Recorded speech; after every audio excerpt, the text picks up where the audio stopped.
কি বুঝলেন? একটা অবালা পশুকে গাছে থেকে ছায়াতে বেঁধে রোদ থেকে পানি পান করানোর জন্য আল্লাহ খুশি হয়েছে যে আমার দিয়া দয়া নিয়ে তুই যদি দয়া দেখাস, আমি তো সৃষ্টিকর্তার দয়ার মালিক, তোকে কেন দয়া দেখাবো না? যা জান্নাতে যা। আল্লাহ যদি একটা অবালা পশুর উপরে দয়া দেখানোর জন্য জান্নাত দেয়, আমরা মানুষ হলো শ্রেষ্ঠ মখলুক। কোন গরিব, কোন অসহায়, কোন এতিম, কোন বিধবা, কোন মজলুমে মানুষের পাশে যদি দাঁড়ায়, আল্লাহ আমাদের উপরে দয়া দেখাবে না? দেখাবে না? কথা বলুন, দয়া দেখাবে না? দেখাবে না? অতএব আল্লাহকে খুশি করার জন্য আমাদের জান মাল সব কুরবান হয়েছে, আগামীতেও কুরবান করতে হবে। জোরে বলুন ঠিক না বেঠিক? বলুন ইনশাআল্লাহ। আল্লাহ কবুল করে বলুন আল্লাহুম্মা আমিন। কেন? দুদিনের দুনিয়া, এটা দুদিনের দুনিয়া। রমজান শরীফের মাস, গরিবদেরকে বেশি বেশি করে দেবেন, এতিমদের দেবেন, পরনার কাপড় অসহায় গরিবদের ঘরে দেবেন, ইফতারের ব্যবস্থা করবেন। এটা অনেক ফজিলতের কাজ। আমি রোজা নিয়ে কথা বলতে গিয়ে অন্যদিকে চলে গিয়েছিলাম। কেন? আজ পুরো বিশ্ব জুড়ে ইসলামের বিরুদ্ধে ষড়যন্ত্র করছে। বিশেষ করে আমাদের প্রতিবেশী দেশ, আমার দেশের দুশ্মন দেশ চাইনা, চীন, যারা আমার দেশের একটা বড় অংশ জায়গাকে দখল করে নিয়েছে। সেই চাইনা জোর করে ওখানকার মুসলমানদেরকে রোজা রাখতে দিচ্ছে না। অথচ রোজা মানুষের স্বাস্থ্যের জন্য কত উপকার দেখুন। মেডিকেল বলছে লিভার, ফ্যাটি লিভার তৈরি হচ্ছে। এই ফ্যাটি লিভারের হাত থেকে বাঁচার সব থেকে উত্তম উপায় হলো রোজা। জোরে বলুন সুবহানাল্লাহ। মানুষের পিত্তথলি গরম হয়ে যায়, ওই পিত্তথলিকে রেস্ট দিবার জন্য সব থেকে উত্তম পন্থা হচ্ছে রোজা। জোরে বলুন সুবহানাল্লাহ। মানুষের শরীরের মধ্যে আজকের দিনে সব থেকে মারাত্মক যে ভাইরাস ক্যান্সার, ওই ক্যান্সারের পোকাকে দমন করার জন্য সব থেকে উত্তম, পৃথিবী বিখ্যাত ডাক্তার বলছে সেটা হলো রোজা। জোরে বলুন সুবহানাল্লাহ। মনে রাখবেন, সায়েন্স বলছে 20 থেকে 25 দিন, 15 থেকে 16 ঘন্টা না খেয়ে থাকলে ক্যান্সারের পোকাগুলো দুর্বল হয়ে যায়, মানুষকে ক্ষতি করতে পারে না। আলহামদুলিল্লাহ, 1500 বছর আগে সৃষ্টিকর্তার পাঠানো শতশেষ প্রফেট, রসুল, মেসেঞ্জার, আওতার হযরত মুহাম্মদ সাল্লাল্লাহু আলাইহি সাল্লাম, তিনি আমাদেরকে এক মাস রোজা রাখার শিক্ষা দিয়ে গেছেন। জোরে বলুন সুবহানাল্লাহ। মনে রাখবেন, আমাদের মোবাইলগুলোতে ভাইরাল ঢোকে, ভাইরাস। সমাজে ভাইরাস আছে না? ওই ভাইরাস ঢোকে। টিক তখন কি করি আমরা? ওই মোবাইলকে দোকানে নিয়ে যাই, সার্ভিস সেন্টারে নিয়ে গিয়ে বলি, সার্ভিস সেন্টার ওয়ালারা বলে ভাইরাস হয়েছে, অ্যান্টিভাইরাস মারতে হবে। একটা সফটওয়্যার মারলো, মোবাইল আবার নতুন হয়ে গেল, ফ্রি হয়ে গেল, ভাইরাস চলে গেল।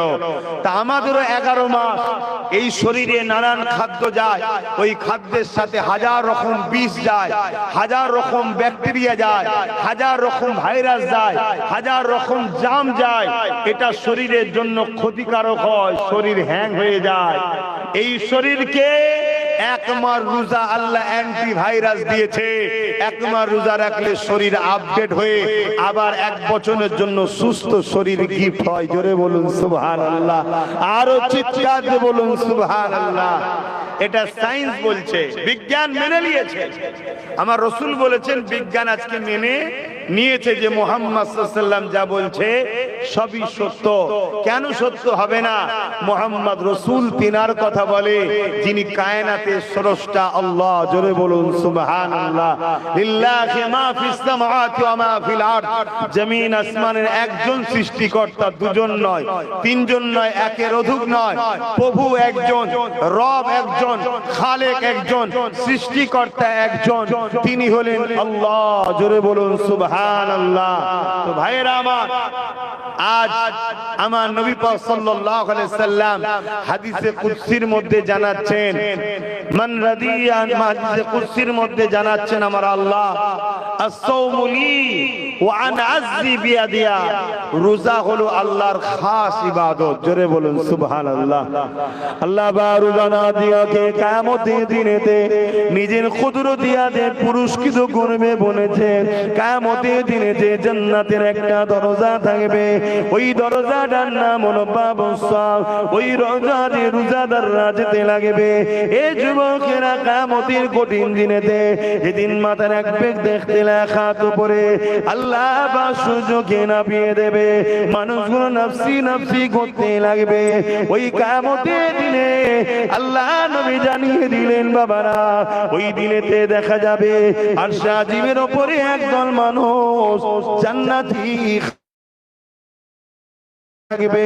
এটা দেখে ফেরেশতারা জিজ্ঞাসা করতে লাগবে, ও রব্বি আল্লাহ এগুলো কারা? আল্লাহ পাক জানিয়ে দেবে, এরা হলো আমার দুনিয়া জমিনে রোজাদার বান্দা বান্দি, বান্দা বান্দি। আরো জোরে বলুন সুবহান।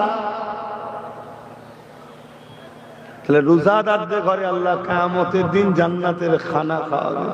রোজা রাখবেন তো নাকি? রাখছেন তো নাকি? আলহামদুলিল্লাহ। আজকাল কিছু লোক বেরিয়েছে রোজা রাখে না, মুসলিম দাবিদার, রোজা রাখে না, আবার মুসলমানদের বড় বড় সব কি বলে মাসিহা হয়েছে, মাসিহা, মাসিহায়ে দাজ্জাল। বুঝতে পারছেন না? মাসিহা হয়েছে বড় বড় সব, রোজা রাখে না, মাথায় টুপি দিয়ে আর এসে বসে যায়। আবার বড় বড় সব ইফতার পার্টি দেয়, দাওয়াত ইফতার পার্টি। বাপরে বাপ, কথা বুঝে আসছে? খবরদার, ইফতার পার্টিতে যাবেন না। জান নাকি আপনারা? হ্যাঁ, ইফতার পার্টিতে গেলে ইফতারকে নিয়ে, রোজাকে নিয়ে ছিলিমিলি খেলা হবে। ইসলামকে পালন করতে পারেন না, হালকা বয়সে কাবিরা গুনাহ হচ্ছে, তওবা করলে আল্লাহ মাফ করে দেবে। জোরে বলুন সুবহানাল্লাহ। কিন্তু ইসলামের কোন কাজকে কেউ যদি বিকৃত করে, ব্যঙ্গ করে, ছিলিমিলি করে, সে কিন্তু কাফের হয়ে যাবে, ইসলাম থেকে বলুন বেরিয়ে যাবে। খুব সাবধান, আমাদেরকে ইসলাম থেকে বার করে দিবার হাজারো রকম পন্থা চলছে। তার মধ্যে একটা পন্থা হলো রোজার মাসে ইফতার ও দুয়ার মাহফিল করে হাক্কানি উলামারা, নামাজি মুসল্লি রোজাদারেরা। কেন করে? এই সুযোগে আমাদের অনেক গরিব ভাই আছে যারা বলতে পারে না, এই সুযোগে বসে